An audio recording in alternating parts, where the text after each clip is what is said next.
Have you ever wondered how Formula One drivers optimize their speed around the racetrack? You might have heard specific terms like optimizing the track or late braking. So today we're going to break that all down and talk about how F1 drivers maximize their speed around the track and think about and optimize all of their different racing lines.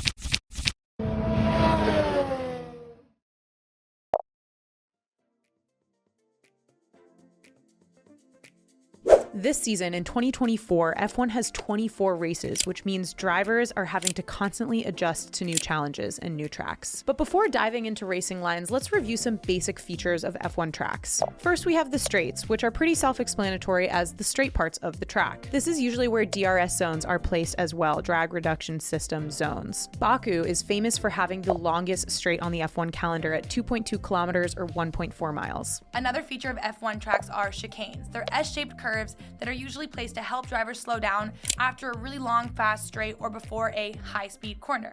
And of course, the corners are exactly what they sound like. They're turns or corners that are placed around the track. Usually they're numbered, but on some really historical tracks, they're also named as well. We also have hairpins, which are super sharp corners that require steep steering and heavy braking. The Turn 6 hairpin in Monaco is known to be the slowest corner on the F1 calendar. It's an iconic hairpin, but it's usually taken at about 50 kilometers per hour or just over 30 miles per hour.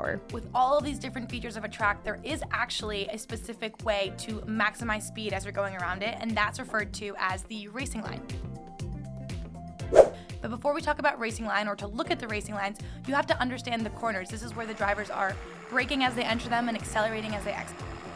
If you like math and physics, you can actually use the max average speed and geometry to determine the quickest way around a corner. But first, some terms to know. The apex is the point where the car is the closest to the center of the track. This is also referred to as the clipping point. The braking point is where the driver will start braking, and then the turn-in point is where the driver will start to turn around the corner. Then, of course, there's the exit, where the driver should be accelerating onto the straighter part of the track. Using a 90-degree corner as an example, this geometrically ideal path minimizes the curve and thus accelerating and braking and maximizes speed. This is also known as the classic racing line. You'll see that this path uses the entire track so that drivers can drive as straight as possible when they're making a turn. This is what is referred to as optimizing the track, basically using every inch of the track surface to go around the corner as fast as possible.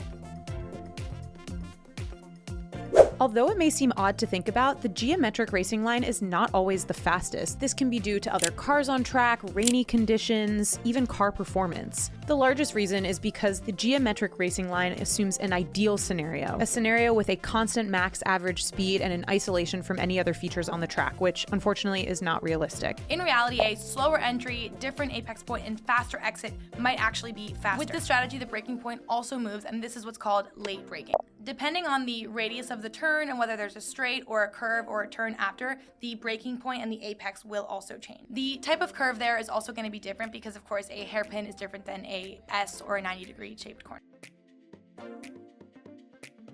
Understanding the racing line and the best points to brake is what really sets the drivers apart. Even the slightest difference in braking point or racing line can make a huge difference and can give a driver a huge advantage. What's cool is when you look at a track, you can often see the general racing line. This is because as drivers race along the track, they leave rubber down. This rubber from the tires that sticks to the track allows the drivers that are following that path to experience more grip and then faster speeds. This phenomenon is known as rubbering in. Taking advantage of that alongside driver experience and really understanding the racing lines are key factors to speed around an F1 circuit. And actually, in rainy conditions, the rubbered-in portions of the track can actually be super slippery. This is why you might see drivers going really wide or taking different racing lines to try to stay in control while still, of course, maximizing their speed and trying to get as much as they can out of the race. A great example of this is the Brazilian GP from 2016 when Max Verstappen overtook Nico Rosberg, who unfortunately was stuck on the slippery, wet racing line that was too rubbered in. Overall, racing lines themselves are not unique to F1, but they play an enormous role. Hope you enjoyed this breakdown and comment below what topic you'd love to learn about next.